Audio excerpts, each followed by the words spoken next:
আসসালামু আলাইকুম প্রিয় এসএসসি এবং এইচএসসি পরীক্ষার্থীরা, সামনে কয়েকদিন পরই পরীক্ষা। ইতিমধ্যে আমরা সকল সাবজেক্টের সাজেশন আপলোড করে দিয়েছি। এখন আমাদের শর্টকাট টেকনিকের ক্লাসের পর্বগুলো চলছে। খুব শীঘ্রই তোমাদের যতগুলো সাবজেক্ট অর্থাৎ ইংরেজি প্রথম পত্র, দ্বিতীয় পত্র, বাংলা দ্বিতীয় পত্র, এই টোটাল 3টা সাবজেক্টের যতগুলো শর্টকাট ফরম্যাট আছে প্রত্যেকটা ফরম্যাট শিখিয়ে দিচ্ছি, যে একটা মাত্র ভিডিওর মাধ্যমে বা একটা মাত্র ফরম্যাটের মাধ্যমে তুমি সবকিছু কিভাবে কমপ্লিট করতে পারবে। যেমন ধরো ইমেল আমি যদি সাজেশনে তোমাদেরকে দিই, এসএসসি ব্যাচকে কমপক্ষে মিনিমাম 10টা দিব, 10টার ভিতর থেকে একটা আসবে ইনশাল্লাহ, আমাদের ওইগুলো থেকেই আসবে। বাই চান্স যদি কোনোভাবে মিস হয়ে যায় তখন তোমাকে বানিয়ে লিখতে হবে। বানিয়ে লেখার থেকে বেটার হবে আমরা যে ফরম্যাটটা দিচ্ছি এটা মাথায় নিয়ে যাবে, তাহলে তুমি যে কোনো ইমেল সহজে লিখতে পারবে। সেম কাজটা এইচএসসি ব্যাচের শিক্ষার্থীদের ক্ষেত্রেও, যে আমরা তোমাদেরকে যা দিব ইনশাল্লাহ ওইখান থেকে একটা আসবে। যদি পরীক্ষায় তারপরও মিস হয়ে যায়, তুমি এত সুন্দর করে গুছিয়ে লিখতে পারবে, শিক্ষক 1 নাম্বারও কাটতে পারবে না। আজকে আমরা ইমেল নিয়ে কথা বলবো। যারা এখনো আমাদের টার্গেট এ প্লাস কোর্সে যুক্ত হও নাই, খুবই দ্রুত যুক্ত হয়ে যাবে। কারণ কি, ওই একটা মাত্র কোর্সে যুক্ত হলে তুমি এসএসসি ব্যাচের স্টুডেন্ট হও বা এইচএসসি ব্যাচের স্টুডেন্ট হও সেটা ম্যাটার করে না। দুইটা ব্যাচের শিক্ষার্থীদের জন্য সকল সাবজেক্টের সাজেশন সেখানে পিডিএফ আকারে থাকবে। বিগত 5 বছরের বোর্ডের এমসিকিউ থাকবে উত্তর সহ পিডিএফ আকারে। লিখিত অংশে শর্টকাট টেকনিক, গ্রামারের শর্টকাট টেকনিক, যারা এসএসসি পর্যায়ে আছে তাদের সংক্ষিপ্ত প্রশ্নের পিডিএফ দেওয়া থাকবে মূল বই অ্যানালাইসিস করে। যারা এইচএসসি পর্যায়ে আছে তাদের জ্ঞানমূলক গুরুত্বপূর্ণমূলক প্রশ্নের পিডিএফ দেওয়া থাকবে মূল বই অ্যানালাইসিস করে। অর্থাৎ একটা পরীক্ষায় বেস্ট রেজাল্ট করার জন্য যা যা প্রয়োজন সবকিছু একটা মাত্র কোর্সে দেওয়া থাকবে। এই জন্য যারা কোর্সে এখনো যুক্ত হও নাই, উপরে যে নাম্বারটা দেওয়া আছে এই নাম্বারে 310 টাকা সেন্ড মানি করে এই নাম্বারেই হোয়াটসঅ্যাপে আমাকে জানাবে ভাই সেন্ড মানি করেছি। সাথে সাথে তোমাকে গ্রুপে যুক্ত করে নিব, তখন থেকে তোমার এই ক্লাস প্রস্তুতি শুরু হয়ে যাবে। ইমেল নিয়ে মানে আমি কথা বলার আগে তোমাদের কিছু দেখাতে চাই, যেটা দেখালে এই প্রথম ফরম্যাটটা তোমাদের কমপ্লিট হয়ে যাবে, আর কিছু করতে হবে না। কি দেখাবো বলো তো? আমি এই মুহূর্তে আমার মোবাইলের যে জিমেইল অ্যাপসটা আছে এই অ্যাপসের ভিতরে আমি লগ ইন করছি। করার পরবর্তীতে এখানে কম্পোজ মানে কি, আমি কাউকে ইমেইল পাঠাতে চাই বা জিমেইল পাঠাতে চাই, ঠিক আছে? আমি কম্পোজের উপর চাপ দেওয়ার সাথে সাথে অটোমেটিক্যালি দেখাও ফ্রমে আমার যে জিমেইল আইডিটা আছে সেটা চলে আসছে।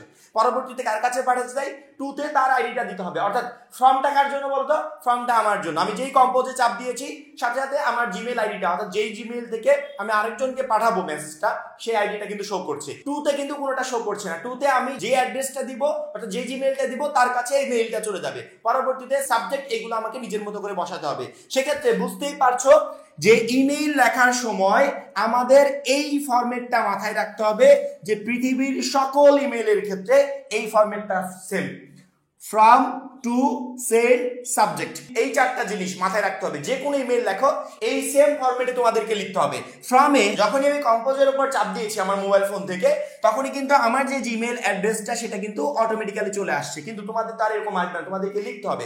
তার মানে ফর্মটা কার জন্য? ফর্মটা যে ইমেইল লিখছে তার জন্য। যেমন ধরো আমি ইমেলটা লিখছি, এই জন্য আমি আমার নামে একটা জিমেল আইডি রেডি করে নিয়েছি, অর্থাৎ অ্যাড্রেস রেডি করে নিয়েছি, যেমন sohail12@gmail.com।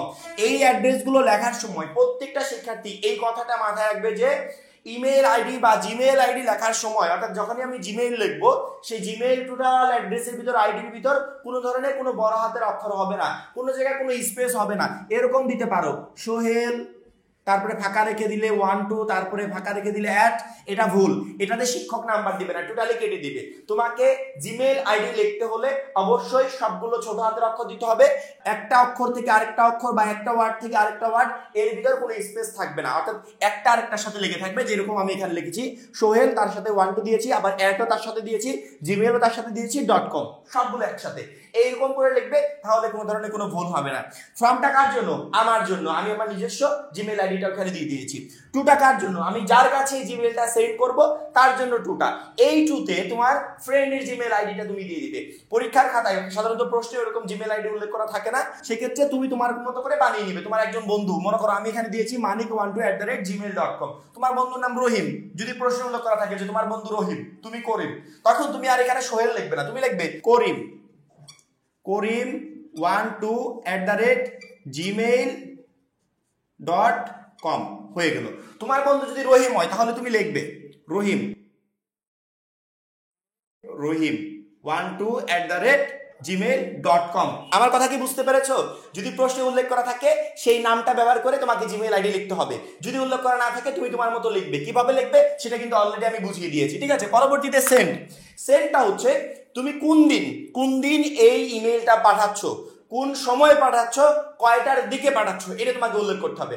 অর্থাৎ যেই দিন তোমার এই সাবজেক্টের পরীক্ষাটা থাকবে ওই দিন যখন তুমি ইমেলটা লিখছো তখন দেখবে আজকে কত তারিখ, কয়টা বাজে, কত সময়, এভরিথিং তোমাকে দিতে হবে। যেমন ধরো আমি এখানে দিয়েছি সেন্ট 10 জুন, আমি আগাম যেহেতু 26 ব্যাচের শিক্ষার্থীদের জন্য এটা ফরম্যাটটা আমি দিয়েছি 10 জুন 2026। তারপরে দেখো এই দেখো আমি টাইমটা ওইখানে দিয়ে দিয়েছি এম, সকালবেলার দিকে আমরা লিখছি, ঠিক আছে।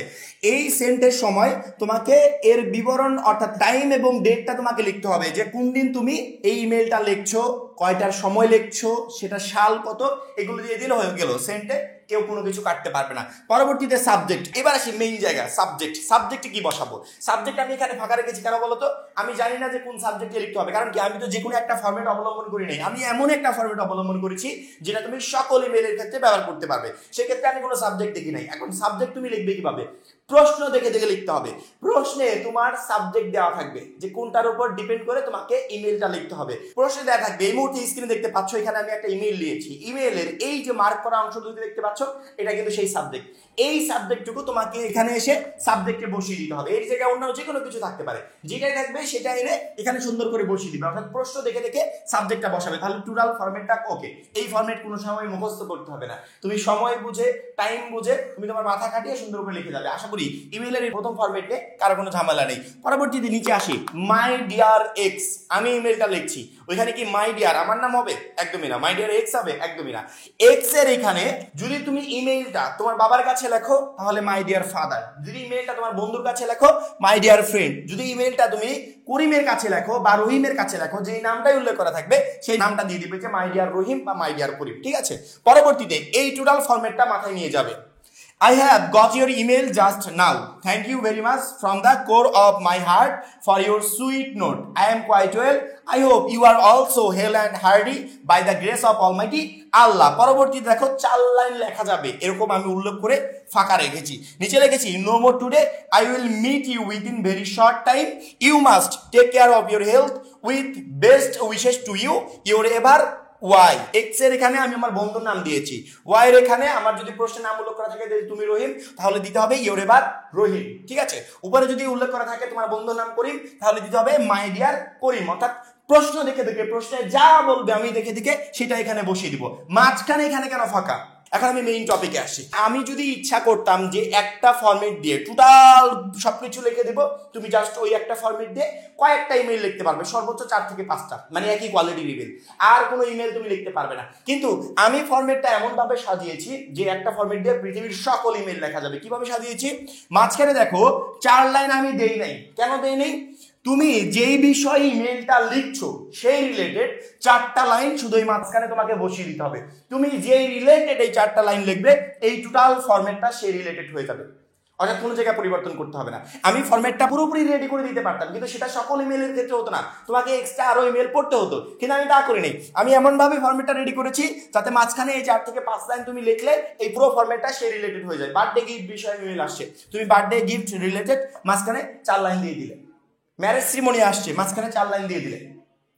বা আদার্স যে কোনো কিছু হতে পারে, সেই রিলেটেড মাঝখানে শুধুমাত্র 4 থেকে 5 লাইন সেন্টেন্স রেডি করে তোমাকে বসিয়ে দিতে হবে।